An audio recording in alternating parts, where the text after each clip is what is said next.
Om.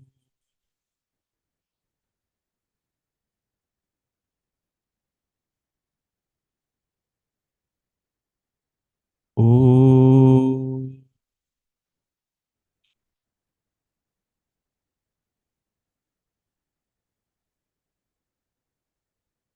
Om.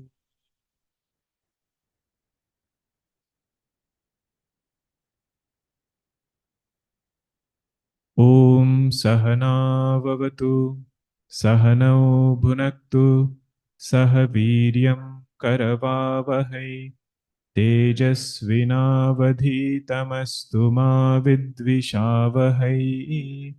Om Shanti Shanti Shanti.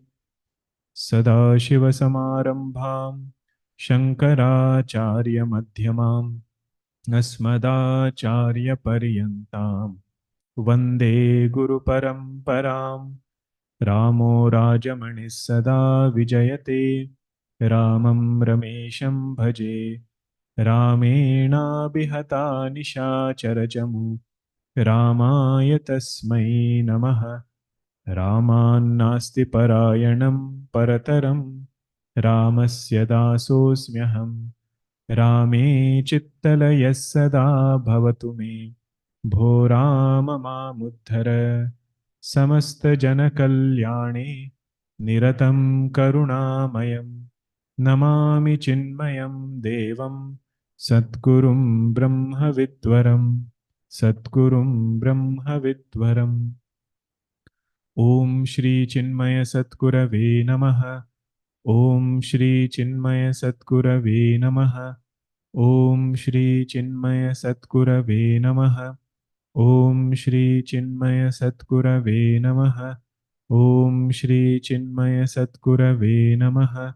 Om Shri Chinmaya Satgurave Namaha. Om Shri Chinmaya Satgurave Namaha. Om Shri Chinmaya Satgurave Namaha. Om Shri Chinmaya Satgurave Namaha. Om Shri Chinmaya Satgurave Namaha. Om Shri Chinmaya Satgurave Namaha. First four verses of 12th chapter. Arjuna Uvacha Evam Satatayuktaye Bhaktastvam Pariyupasate Ye Chapyaksharamavyaktam Tesham Ke Yoga Vittamaha. Shri Bhagavan Uvacha Maya Veshamano Ye Mam Nityayukta Upasate Shraddhaya Parayopetaha ते मे युक्ततमामताः ये त्वक्षरमनिर्देश्यम् अव्यक्तं पर्युपासते सर्वत्र गमचिन्त्यं च कूटस्थमचलं ध्रुवं सन्नियम्येन्द्रियग्रामं सर्वत्र समबुद्धयः ते प्राप्नुवन्ति मामेव सर्वभूतहिते रताः.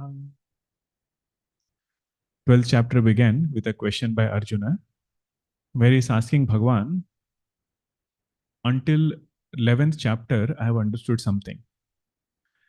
Bhagavan must have asked, what have you understood? I have understood that there is only one truth, one consciousness. That consciousness can be looked at in two ways. One is as it is, without any conditionings. And the second one is along with conditionings. There are some people who worship you with conditionings, which includes a form, or they can worship you as Vishwarupa, as this whole universe. Remember, what are they worshipping? That same consciousness. He knows that they are not worshipping Upadhi. Upadhi means conditioning. That which is conditioned is Upahita. So he says that consciousness they are worshipping along with conditioning. Then there are some who are worshipping that consciousness without conditionings. Those who are worshipping with conditioning are called as Saguna Bhaktas. Worshipping without conditioning are called as Nirguna Bhaktas. He is not having a doubt that these are two different things. He is not asking, is Saguna Bhakta greater or Nirguna Bhakta greater, thinking that they are two different things. It is one thing looked at in two ways. One is with conditioning, Saguna. Another is without conditioning, Nirguna. Who has understood you better? Tesham ke yoga vittamaha. With means to know. Vittamaha means who is the supreme most knower, who has understood you better between these two people. Then Bhagavan said, let us leave the Nirguna Bhakta for time being. Saguna Bhakta, who is able to put his mind in me. Maya Vesha Mano Yemam Nitya Yukta Upasate. His whole life surrounds around Bhagavan. There is no time where he is forgetful of the Lord.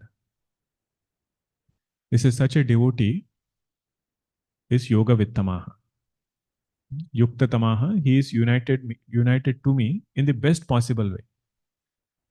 Because he was able to pull his mind away from Vishaya and turn it towards Bhagavan. Great accomplishment, where none of the worldly Vishayas helplessly draw him. While defining Yoga Rudha, this was one of the indicator Bhagavan gave in 6th chapter. Yoga Rudha means one who has mastered his mind. Yada hi nendriyartheshu na karmasu anushajyate. Means that person whose mind doesn't get helplessly drawn towards sense objects. That person is Yoga Rudha. So this devotee has accomplished that. His mind is not getting drawn towards Vishayas. This is that person is Yukta Tamaha. Did he understand everything about Bhagavan? Does he know his Swarupa as Sarva Shaktiman, Sarvajna, Sarvavyapi, all knowing, all powerful? Does he know his glory in that way? Not necessary. That's why the word comes Shraddhaya Paraya Upetaha. He has felt some grace in his life and he has done some satsang. That much is sufficient to wholeheartedly seek God. Not knowing too much of technicalities, even if he doesn't know too much of technicality, his Shraddha is such, faith is such, that he is living a God-centered life.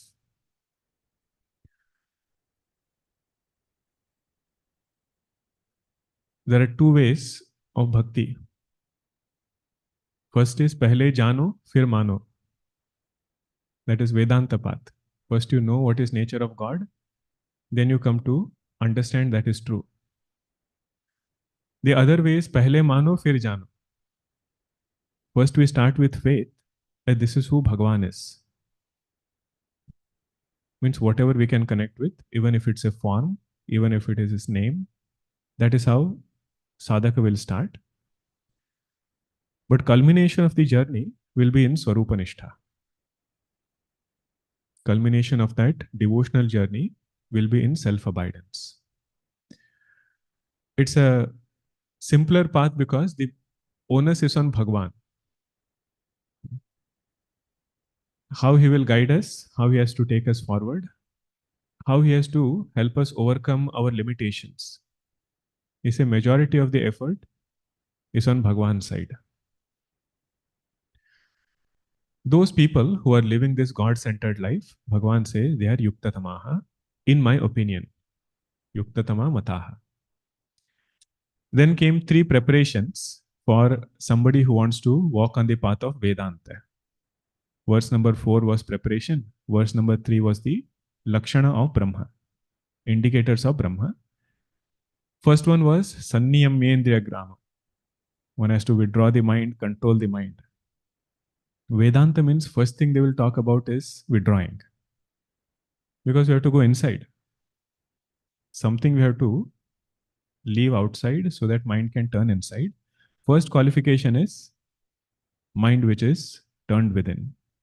All vyavahara is tuned in such a way that it helps him turn inwards. The 7 limbs of Ashtanga is to help the 8th limb of Samadhi, such that our Vyavahara is beautiful and we can leave Vyavahara outside when we sit down for meditation. Bhagavan Krishna in 5th chapter, he gives a very simple technique for meditation. He says, let outside things be outside, inside things be inside. Bahya sparsheshu asaktatma. Whatever bahya sparshas are there, leave them outside. Don't bring them in.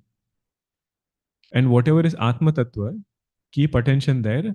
Don't let that attention go outside. For that, the qualification is control over sense organs. Second one is, he cannot afford to get too carried away by extremes. Samabuddhi, he has to have this samata, equanimity when it comes to all transactions, in particular pairs of opposites. Sarvatra samabuddhayah. One Mahatma Ji would say, the beauty of music is sama. That you have to land your beat on the first beat, sam. If you don't land, then your whole thing is betala. Your music is offbeat. Like that, he would say, the moment we lose equanimity, our mind is offbeat. Some is beauty of song also, and some is beauty of buddhi also. But here some means equanimity. That equanimity is an abhushana, is an ornamentation of a sadhaka who is walking on the path of Vedanta. Te prapnuvanti mameva sarvabhuta hiterataha. Third qualification needed is they should have this desire to think about well-being of everybody. Or his natural tendency is he always thinks about good of all. He says that is the qualification needed to walk on the path of Vedanta. Sarvabhuta hiterataha. There is another meaning that Mahatmas do of this from a Vedantic standpoint. Sarvabhuta means all beings. Sarvabhuta means all beings. Teshu hite. In all beings, one who is residing, in that consciousness they are reveling. Sarvabhuta is all beings. Sarvabhuta hite means that consciousness which dwells in all beings, in that they are reveling or want to revel in that. He says that is the qualification needed for walking on the path of Vedanta. But I find the first meaning sweeter. Sarvabhuta ite rata means always thinking about what I can give. Wherever that person is, this thought doesn't come, what will I get? But his thought is, what can I give? Giving not necessarily as an object, but even through emotion. Through their conduct, his mind always thinks about what I can give. We will find at different stages in life, objects are not the only things we can give. In particular, as people age, right? As we have generations aging, we will realize the need there is not objects. Need there is something else, more at an emotional level. So what we can give need not always be Vishayas. It can also be Vritti. Through Vritti, through a thought. That is the qualification of a student of Vedanta. Then third verse was all indicators. Aksharam. Aksharam means that which doesn't modify, which doesn't have any guna. So there is no modification in that Akshara Tattva. By the way, all these are names of Atma, Sakshi, Brahman. You take whatever name you want to put there. Indicators are these. So akshara means that. Anirdeshyam, that which cannot be indicated as an object. It doesn't have jati, guna, kriya, shabda, sambandha, and rudi. No jati, no kriya, no guna, no sambandha, no rudi. All these things you have seen in the previous class. What are these indicators? Means you cannot indicate it as an object through words. So only way one can indicate it is through negation. Anirdesham doesn't mean it cannot be known at all. Anirdesham means it cannot be indicated as an object. Avyaktam means it doesn't become manifest to any sense organ. That is avyaktam. Sarvatragam. What was sarvatragam? There is no place where it is not. There is no place where it is not. Instead of saying it pervades all places, better way of saying is there is no place where it is not. If you say consciousness pervades all, or consciousness pervades everything, this entire space, if you are not careful, space becomes substratum. And consciousness becomes that which is pervading in that space. Whereas Vedanta wants to say that space appears in consciousness, not the other way around. Okay, sarvatragam, we have to be a little careful. Achintyam. Achintyam means mind doesn't have any data to think about consciousness as an object. Whatever is known through our sense organ, about that thing, mind can think about. Just imagine what all things mind thinks about. So whatever it has gathered from the world outside. So consciousness is something which was never an object. So it cannot think about it as an object. The only way mind can think about consciousness is by knowing that consciousness is a substratum in which mind appears. In that way it should think, negating everything else. Achintyam cha kutastham. What was the meaning of kutastham? Two meanings we had seen. Kuta means maya. Kuta means false actually, but false word goes with maya. Sthaha means there where it stays. So that substratum where maya stays is called as kutastha. Kuta sakshi means false witness. So word kutastha means false. That substratum in which this maya is appearing, that substratum is called as kutastha. Or simpler meaning is it's an anvil. That which is unchanging. Different names and forms come and go. Kutastha remains unchanged. Last two words we are not seen, I think.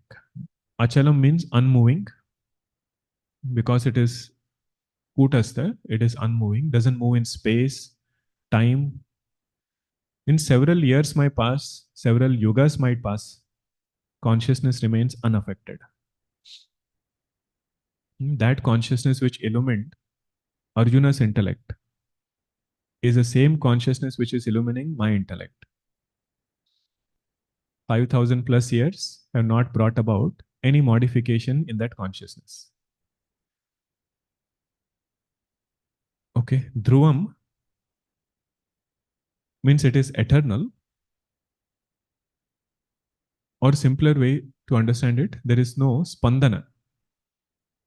There is no movement in consciousness. This is okay. Bhakti Yoga, this was the only verse on Vedanta. Rest everything Bhagavan says now. This particular way of understanding, if mind is not ready yet, it becomes little difficult. What is the difficulty? Bhagavan acknowledges it in 5th chapter, 5th verse. Kleshodhikatarastesham avyaktasakta chetasam अव्यक्ता हि गतिर्दुःखम् देहवद्भिरवाप्यते क्लेशोऽधिकतरस्तेषाम् अव्यक्तासक्तचेतसाम् अव्यक्ता हि गतिर्दुःखम् देहवद्भिरवाप्यते. Every word is beautiful here. See, if you directly jump to any conclusion, we will end up contradicting ourselves later. So if Bhagwan is making a conclusion saying that this path of Vedanta is very difficult, switch to bhakti. Don't walk on this path of Vedanta. Later, when he gives Vedanta teaching, he'll end up contradicting himself. 18 chapters, why did he need to give any teaching on Vedanta? If that was the case, if it is too difficult, just skip from Bhagavad Gita. In fact, the first solution that Bhagwan Krishna gives to Arjuna is from Vedanta standpoint.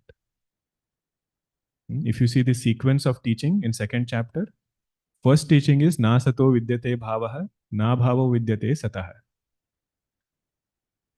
What is sat? That never perishes. And what is asat is never born to begin with. So Arjuna, hold on to that truth. All sorrows will come to an end. But Bhagwan felt it didn't make an impact. He was very thrilled, but student was not thrilled. So then he came next step, then he came from dharma standpoint. Then finally he came from duty standpoint. Arjuna, do you know what others will talk about you?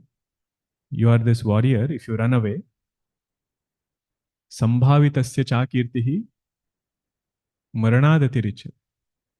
He says, if you are having this kirti, good name, and if you get bad name, for a kshatriya like you, that will be even greater than death. So that got Arjuna, and he started asking questions, got along with Bhagavan. So that's why pay attention to every word. Kleshaha adhikataraha. Kleshaha adhikatara means conflicts are more, difficulties are more. For whom? Tesham, for those people. Who are those people? Avyakta asakta chetasam.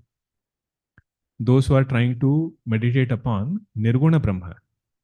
One of the indicator of Nirguna was Avyakta. Means it doesn't become manifest, doesn't become an object of sense organ, even the mind. Those who are trying to meditate upon that Brahman, for them, difficulty is greater. So there are long commentaries written on the word adhikataraha. He said Bhagwan did not say adhikatamaha. Adhikatama means supreme most difficulty. He says, no, it will not be that difficult. But adhikatara means in between. More difficult compared to bhakti marga. But bhakti marga also, they say, has adhika difficulty. Adhika means some difficulty will be there, even there. Right next verse, they will say, surrender all actions to God. Surrender all actions to Bhagavan. He says that is not easy. Time and again, I feel if somebody asks, who did this? I did it. So that ahankara to let go is not easy even in bhakti. But compared to bhakti, the difficulty here is adhikataraha, little bit more. In what? In Vedanta. In understanding Nirguna Brahma, adhikataraha is the klesha. Next line is very beautiful. Bhagavan says, avyaktahi gatihi dukkham. Those who are walking on the path of Vedanta, trying to wrap their head around all this Atma Lakshana, they have to go through a lot of sorrow. Avyaktahi gatihi dukkham. Why, Bhagwan? Why do I have to go through this sorrow? Dehavadbihi. Because my body identification is very strong. Dehavadbihi doesn't mean those who have a body. Dehavadbihi means those who are strongly identified with body. Because a jnani also, or a tivra mumukshu, also has body. One who is intensely seeking God, that person also has sharira only. Then only he can do bhajan. But for that person, this klesha will not be there because his body identification is not strong. Body identification alone shows up as identification with opinions. Deha abhimana alone shows up as identification with whatever actions we do. They are the byproducts. First, I think I'm this person, I'm this body. Then comes all other side effects. Kartrutva, doership, enjoyership. All of them are expressions of that deha abhimana. In deep sleep, there is no deha abhimana, there is no kartrutva, there is no bhoktrutva, nothing is there. So Bhagavan says, whenever body identification is strong, to understand Vedanta is difficult. That is simple analysis. Bhagavan, does it mean if I have body identification and if I start walking on the path of Vedanta, I will never reach my goal? Look at the last word, huh? Avapyate. The one who walks on the path of Vedanta attains his goal. What is the limitation there? Dukkham. Attains with lot of difficulty. See, if here he had said, na avapyate, later he would end up contradicting himself. 13th chapter, when he is going to teach Vedanta, that time student will ask, Bhagavan, you only said, right? One who has body identification never reaches the goal. Then why am I studying this? He says, no. Whoever walks on this path will reach their goal, but their journey will not be smooth. A lot of conflicts will be there. A lot of agitation will be there. Difficulties are more. This is Bhagavan's karuna. Avyakta hi gatir dukkham dehavat bhi avapyate. Even that person who is walking on the path of Vedanta, in spite of not having qualifications, if he strives hard, he will still reach his goal. What are the qualifications he's lacking? Previous verse. Sense organs are not controlled, get swayed between pairs of opposites, and has lot of ragadvesha, cannot think about well-being of everybody. If that is the case, if that person walks on the path of Vedanta, sincerely strives, Bhagavan says one or the other day he will still reach. That is the power of that word avapyate. Bhagavan is giving this promise. What he is recommending us is prepare and then walk. Why unnecessarily have this dukkham? Hold on to bhakti. Prepare yourself in and through that bhakti, and then you see how Vedanta starts appealing.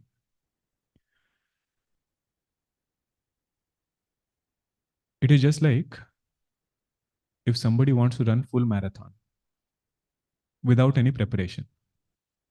You're signed up for Om Run. They say, which one have you signed up for? Full marathon. Half marathon, right? We do half marathon, but somewhere they are doing full marathon. Let's say they are signing up for that. What would you say? That person, will he reach his endpoint or not? If he strives hard, he will reach. But how he will reach? Huffing and puffing, panting, he will reach. But if somebody has trained well, every weekend they go and train, every week they run. That same journey is without too much of conflict. That is all Bhagavan is saying here. He is not saying, don't run that marathon. Means don't walk on the path of Vedanta, or he is not comparing one over the other. He says this path is difficult.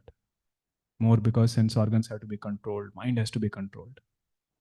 So take the sweeter path, bring all the virtues and qualities, smoothen the rough edges.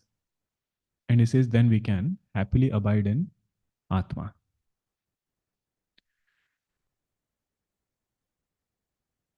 Now there are some more kleshas which are not mentioned here, but they are there in other commentaries. What are these kleshas? What are the difficulties? One difficulty is whenever we listen to Vedanta, clarity doesn't come, what is the main point they're trying to say?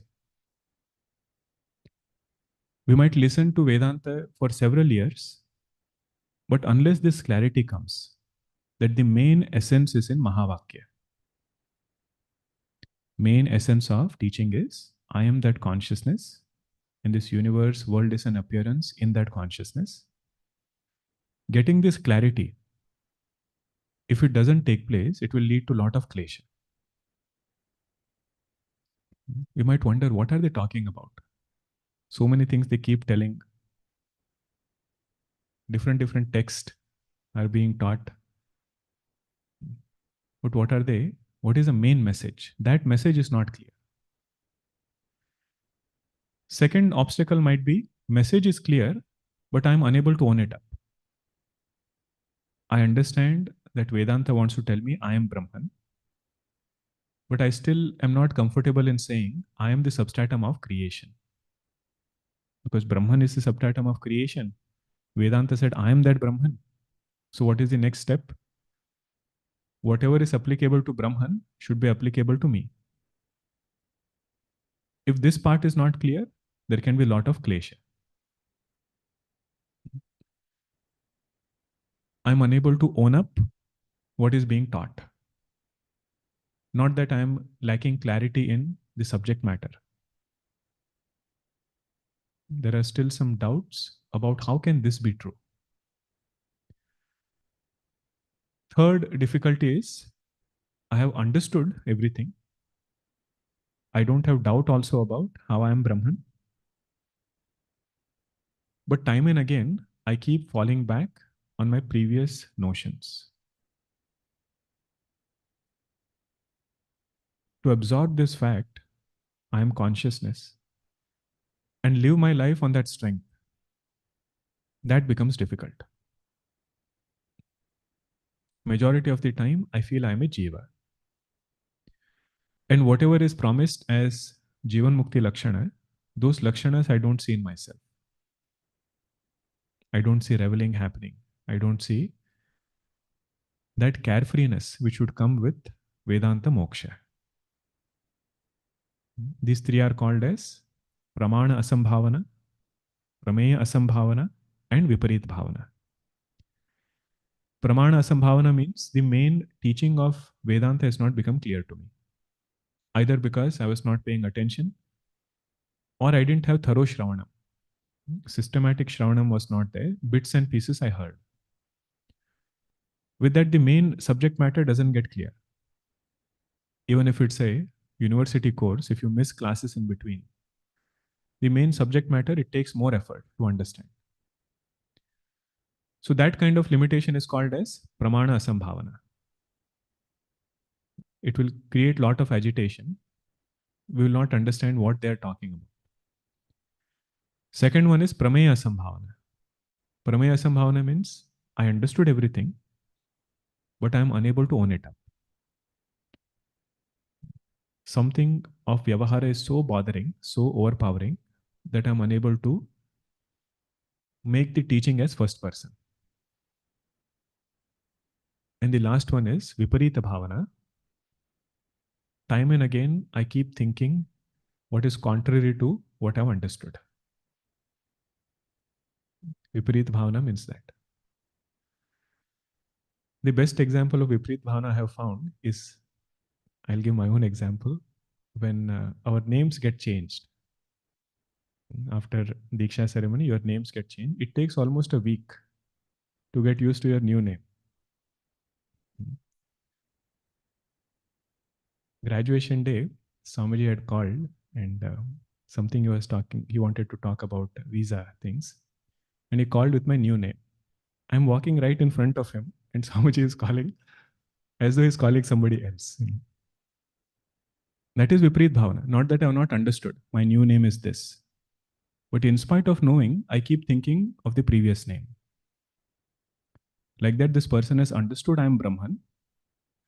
But in spite of understanding, he keeps thinking I am a jiva. So Pramana Asambhavana is removed by Shravanam.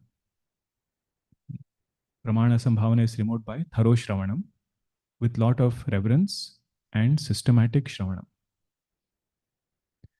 With sadhana chatushtaya, if a person does Shravanam, there is no way subject matter will not become clear. If it doesn't become clear, it's an ashcharya. With sadhana chatushtaya, if somebody does Shravanam systematically, that subject matter has to become clear. Pramaya asambhavana is removed through mananam. On our own, we will have to reflect upon this teaching and see where are the blocks. What am I unable to own it up? Why am I unable to own it up? And then through reflection, remove these doubts, erroneous notions. And remove the doubts, which is the in-between one, pramaya asambhavana. Erroneous notions are removed through nididhyasana, through meditation. The important thing to note here is meditation will not remove doubts. Meditation will not even give clarity about subject matter. All three are three different sadhanas. They have to be done systematically. So this is one obstacle. Pramana asambhavana, prameya asambhavana, viparit bhavana. It is not easy to remove these three things as far as Vedanta is concerned. Because there are no stories, not too many examples are there. See, in Puranas and all, our mind flows along with it. Because there are a lot of things we are familiar with. Here they will start with Panchakosha Viveka, Avasthatraya Viveka, Drashta-Drashya Viveka.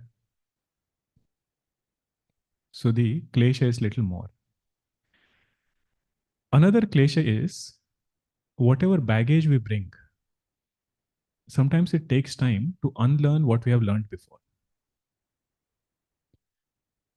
Whatever ideas we hold about secular world and spiritual world, when we start studying Vedanta, it takes some time to unlearn those previous things.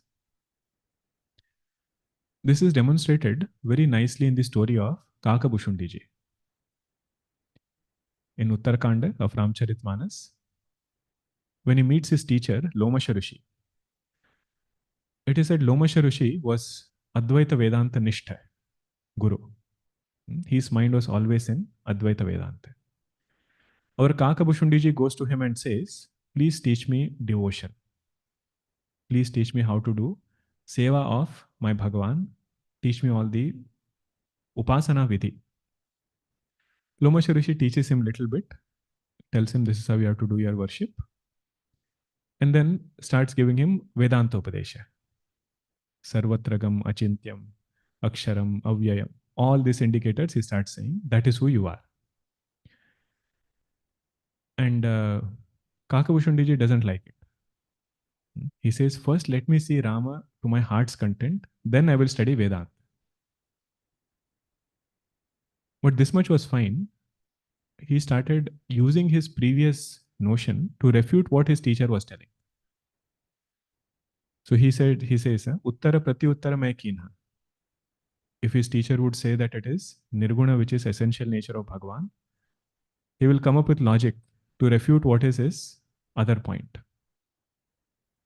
To refute the Nirguna point, he would bring some other points. And this would irritate his teacher. Goswamiji writes, even sandalwood tree, although it's very soothing, if you cause lot of friction, it will catch fire. So his guru was very patient in general, but time and again, every point he would refute, then he got very angry at him. Kakabhushundiji saw even that and he said, he is talking about Advaita Vedanta. How can he get angry without accepting duality? I am there, he is there, and he is getting angry on me. How can he get angry without accepting duality? Whatever he is teaching is not the teaching that is right. Then comes the part when he gets cursed by his guru, Lomasha Rishi. He says, you are taking lot of paksha. Paksha means side. So become a pakshi. Become a bird. That is when he becomes a crow. But right after that, he says, whatever klesha was there in his mind, that klesha is gone. until whatever obstruction was there in his mind, that obstruction is removed by that shrap of his teacher. Whatever thing he was refusing to accept, suddenly he realizes his mistake. Then his guru blesses him with so many things. List of boons is given. One of the boon is wherever you live, within 1 mile radius, Maya will not touch you. What we call as an aura. Wherever this Kakabhushundiji lived, around him, he says people will find peace. All these blessings he got from Lord Shiva. Finally got the teaching of Vedanta also. He even got this boon that you can get back your human form. But Kakabhushundiji tells Garudji, this is the form in which I got both Upadesha. Love for God and Vedanta Upadesha. So he says, this is my souvenir. I don't want to let go of this crow body. This is what I have kept. I don't mind. The point is, klesha can come because a sadhaka is unwilling to change his previous notions. Shravanam is not happening thoroughly. That can bring klesha. Last klesha is vasana. There are several kleshas, but this klesha is very easy to understand. Whatever vasanas are there, they will keep pushing us out. To appreciate that consciousness, which is witness, inner witness, becomes more difficult. Bhakti is a path where we will go out in such a way that our mind will not get attached anywhere. Those vasanas which are bothering so much, they will become non-bothering. That is the beauty of Bhakti Marga. So now Bhagavan says, because this path is having more klesha, walk on the path of Bhakti first. What is that Bhakti Marga? He starts introducing it. Ye tu sarvani karmani mayi sanyasya matparaha ananyenaiva yogena mam dhyayanta upasate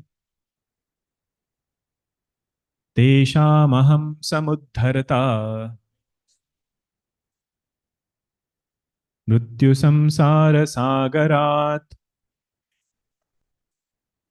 bhavami nachirat partha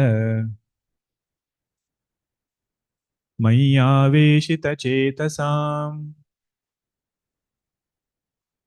ye tu sarvani karmani mayi sanyasya matparaha ananyenaiva yogena mam dhyayanta upasate teshamaham samuddharta mrityu samsara sagarat bhavami nachirat partha mayyaveshita chetasam. What is the path of devotion? Bhagavan says, first have me as your altar. Before you read that yetu sarvani karmani mayi sanyasya, the word we should read is matparaha. Having some altar which we consider as supreme, in this case it is Bhagavan. Means his sambandha, bond with Bhagavan is so much that he looks at the world, all sambandhas in the world are only keeping Bhagavan as his main sambandha. All relationships are only through God, not directly. If he wants something, the one whom he will ask sincerely is only Bhagavan. And if he is going through some difficulty, the one in whom he has ashraya. Ashraya means whom we feel will come and solve my problem. Whom we feel will come and help me out. It says that ashraya is Bhagavan. If that happens, that person is matparaha. Considers Bhagavan as supreme. Now, if he considers him as supreme, how does he transact in this world? Ye tu sarvani karmani mai sanyasya. To that Bhagavan whom he considers supreme, to that Bhagavan whom he loves so much, he offers all his actions to Bhagavan.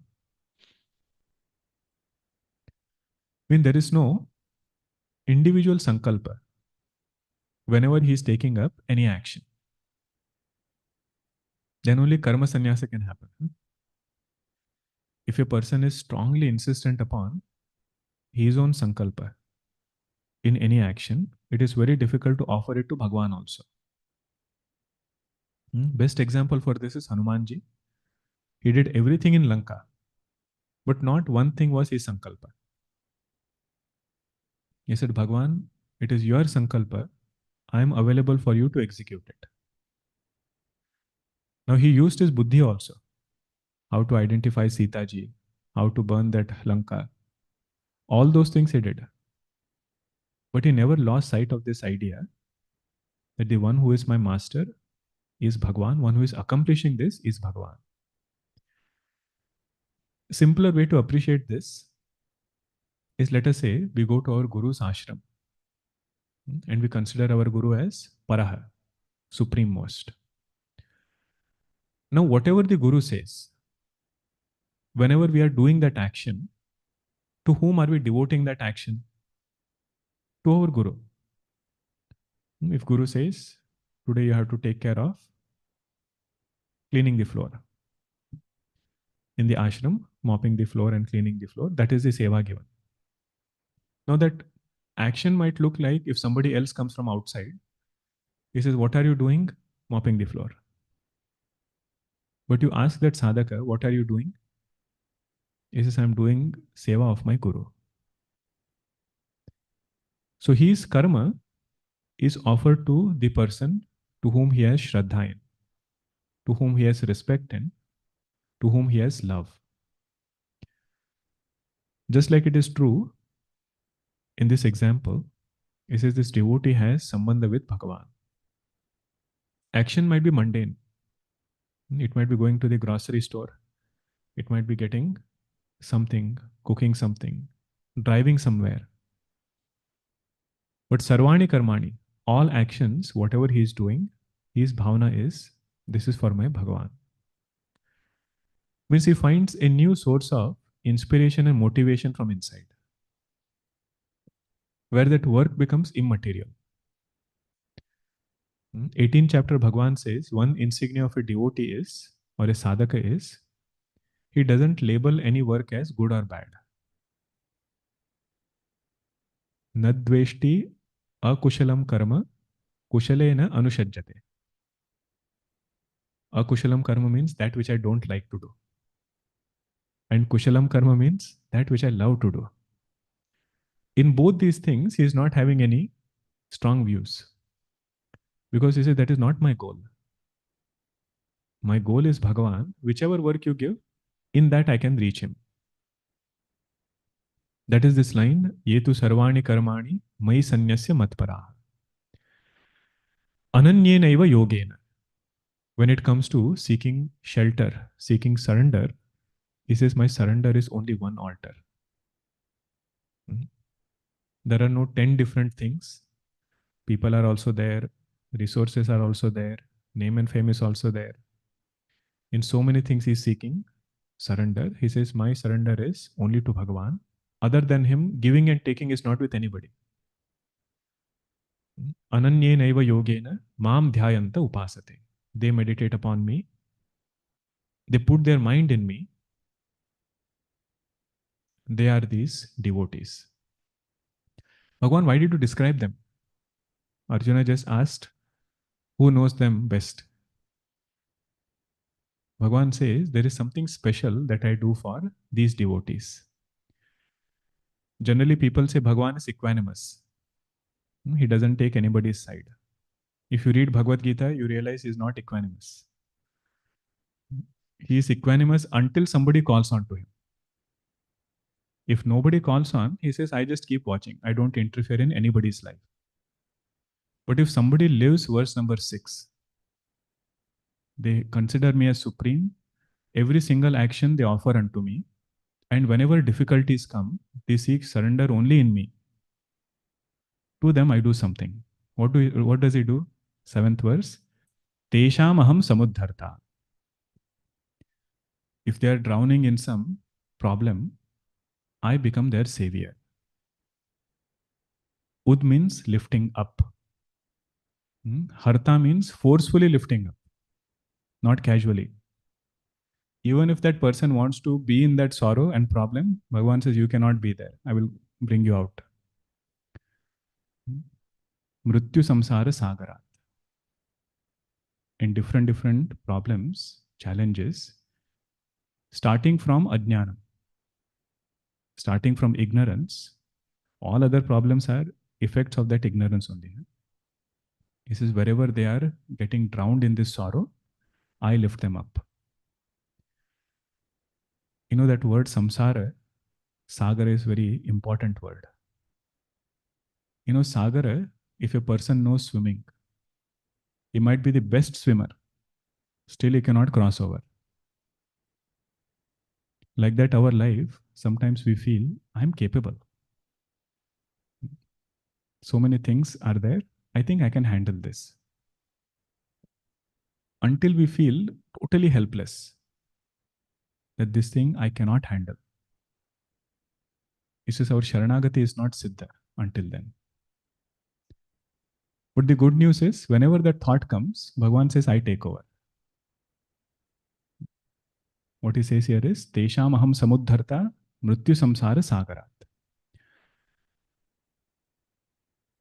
The best example for this is our Naradji. Naradji, when he got deluded by Vishwamohini, and he got so angry at Bhagavan, he cursed Bhagavan only. Later on, when he meets Bhagavan in Kishkinda Kanda, he feels very guilty. He says, why did I say this to Bhagavan? Everything.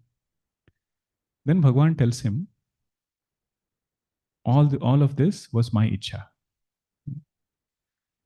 But do you notice that I saved you from great trouble? He says, your vritti was not of a grahastha. Your thought or your personality was not to follow on the path of grahastha ashrama. It was just a passing thought. I created that maya. That is why you got that thought. And that thought alone became so powerful for you. But Bhagavan, with his other power, I won't go into the story. All of you know the story. With his other power, he says, I brought you out of that. Like that, he has created this Maya Nagri, where we are there thinking everything is real. Everything is absolute. To pull us out of this, he says we have to follow verse number 6. Live a devoted life surrounded with Bhagavan, surrounded around Bhagavan, and consider him as supreme. Mrityu samsara sagarat samuddharta tesham. I lift them out of this mrityu samsara sagara. Bhagavan, whenever difficulties come, after how long do you come? Until when should I keep praying and you will come and save me? He says, Bhavami nachirat parth. It doesn't take too long. Bhagavan's answers are all like this. He will never give specific answer. Na chirat. Na chirat. Means it doesn't take too long for me to come. Meaning what? Whoever is a sincere devotee never feels Bhagavan kept him waiting more than what he needed to wait.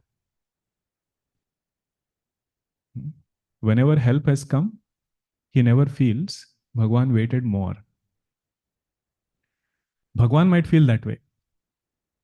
You see, when Prahlad calls on to Bhagavan, in fact, Prahlad didn't even call. He just made a pratijna. Hiranyakashipu asked him, is he there everywhere? He said yes. Is he there in this pillar also? He said yes. Only that much. He did not even call. Bhagavan comes, does all his leela, finishes Hiranyakashipu.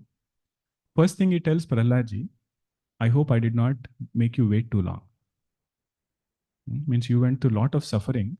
My coming was not delayed for you.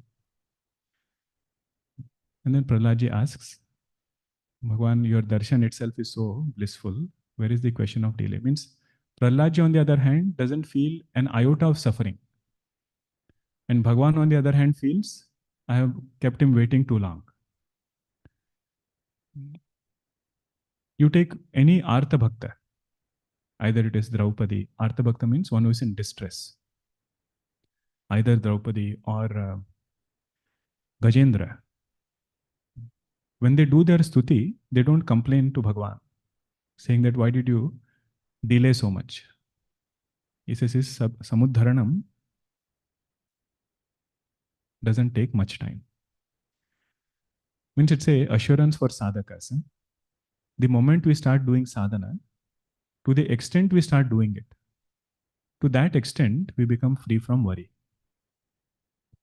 It is not that one day we will reach somewhere and one day we will become free from anxiety. It is like when you go on a hike, as you keep climbing up, the temperature becomes cooler and cooler. It is not one point where we suddenly start shivering. As you start going up, the temperature reduces. Like that, nishchintata increases to the extent that a person starts doing his bhajan. And bhajan includes everything. Navda Bhakti, we should start from there. Pratama Bhagati Santana Karasanga, Dusari Rati Mama Katha Prasanga. All the 9 forms of devotion, to the extent he follows it, to that extent, he becomes nischinta, free from anxiety. Bhavami Nachirat Partha, Maya Veshita Chetasa. What was their uniqueness? They were able to absorb their mind in me. In which me right now? Nirguna or Saguna? Saguna Brahma. Saguna Brahma with attributes. Either it is with form or as Vishwarupa. Take any form, any support. The main criteria is withdrawing the mind from the world and absorbing it in Bhagavan. This is whatever difficulties are there, he will bring us out of these difficulties.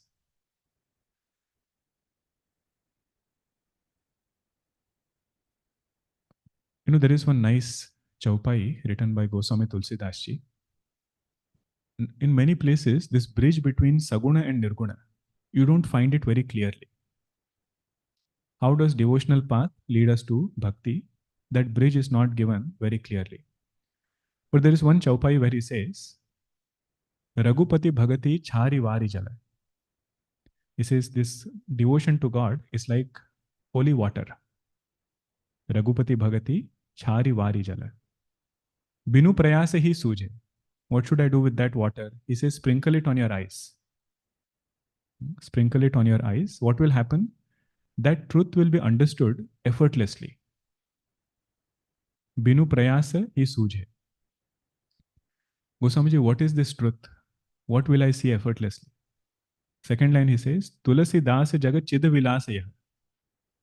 This world which is looking right now as objects, names and forms, sthula, gross world, he says it will not look as bhuta vilasa. It will look as chid vilasa. Vilasa means a sport in consciousness. It will look like a projection in consciousness. Tulasi dasa jagat chid vilasaya bhujata bhujata bhuje. In time, eventually, when we have this devotional wing strong, whatever teaching of Vedanta is there, this eventually it will become our conviction. Okay. Now there are more points about how Bhagavan does Uddhara. It is not only when we have difficulty he will come and do Uddhara. Even when things are okay, there are different ways in which Bhagavan does Uddhara. That we will see in the next session. Om Purnamadah Purnamidam Purnat Purnamudachyate Purnasya Purnamadaya Purnameva Vashishyate. Om Shanti Shanti Shanti. Harihi Om Shri Gurubhyo Namaha. Harihi Om.